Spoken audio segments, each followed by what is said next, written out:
USC ကဂျိုရှူအပန်နဲ့ဘူနိုဆေးဘာတို့ရဲ့ပွဲကိုပြန်တည်ပေးလိုက်ပြီးဖြစ်ပါတယ်အားလုံးပဲမင်္ဂလာပါ Monster NA Channel ကနေအားလုံးကိုပြန်လည်ကြိုဆိုလိုက်ပါတယ်လာမယ့်ဂျွန်လ9ရက်နေ့မှာကျင်းပမယ့် USC 316ပြိုင်ပွဲမှာမြန်မာကိုစားပြုချင်းလူငယ်ဖိုက်တာဂျိုရှူအပန်နဲ့ဘရာဇီးဖိုက်တာဘူနိုဆေးဘာတို့ကို USC ကပွဲပြန်တည်ပေးထားတာဖြစ်ပါတယ်ပန်ကိုတိုင်းအတည်ပြုထားတာမို့ပွဲတင်းကအတီပါဘာနှင့်ဆေးဘာတို့ပြီးခဲ့တဲ့ USC 313မှာတစ်ကြိမ်ပွဲတည်ပေးထားဘူးပြီးဆေးဘာကတန်ရာကြောင့်နှုတ်ထွက်သွားခဲ့လို့ဂျပန်ဖိုက်တာဆူရီယာနဲ့ထိုးတက်ခဲ့ရတာဖြစ်ပါတယ်။ဘန်ကဆူရီယာနဲ့ပွဲထိုးပြီးတာမကြသေးပေမဲ့နောက်လာမှာပွဲထပ်ထိုးခြင်းတဲ့အကြောင်းကိုသူ့ရဲ့မန်နေဂျာဖြစ်သူစီဖုန်းဆက်ပြီးပြောဆိုထားပါတယ်။ဒါကြောင့် USC ကဘန်ကိုတန်ရာပြောက်ကင်းတက်တာနေပြီးဖြစ်တဲ့ဆေးဘာနဲ့ပွဲပြန်တည်ပေးလိုက်တာပါ။ USC ဖွဲ့စည်းမှာဂျိုရှူအဘန်က3ပွဲဆက်နိုင်ပြီးမနေ့ကပဲရန်ကီအတိတ်မှာတော့အစိတ်14နေရာကိုတက်လာခဲ့တာပါအသက်34နှစ်အရွယ်ရှိတွေ့ကြုံရေးဘရာဇီးဖိုက်တာဘူနိုဆေဘာကတော့လက်ရှိ USC Flyweight မှာရန်ကီအစိတ်12နေရာမှာရပ်တည်နေပါတယ်မကြာသေးခင်ကသူနောက်ဆုံးထိုးထားတဲ့ USC Fight Night ပြိုင်ပွဲမှာ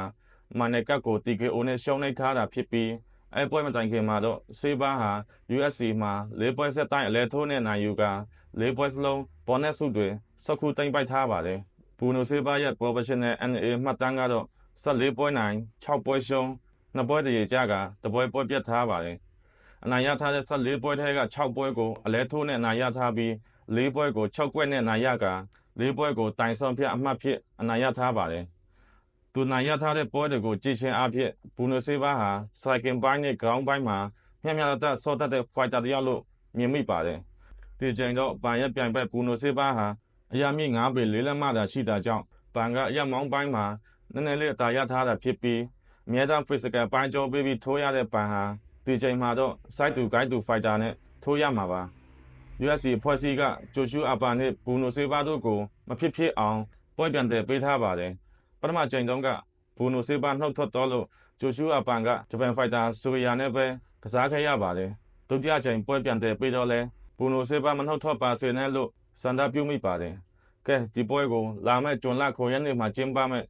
USC 316ပြိုင်ပွဲရဲ့ main card ခေါင်းစဉ်အောက်မှာထဲသွင်းသွားမလားဆိုတာစောင့်ကြည့်ရမှာပါအဆုံးထိနားထောင်ပေးတဲ့အတွက်အားလုံးကိုကျေးဇူးတင်ပါတယ်ကျွန်တော်ရဲ့ channel လေးကိုလည်း like and subscribe လုပ်ပေးကြဖို့မေတ္တာရပ်ခံလိုက်ပါတယ်အားလုံးကိုကျေးဇူးတင်ပါတယ်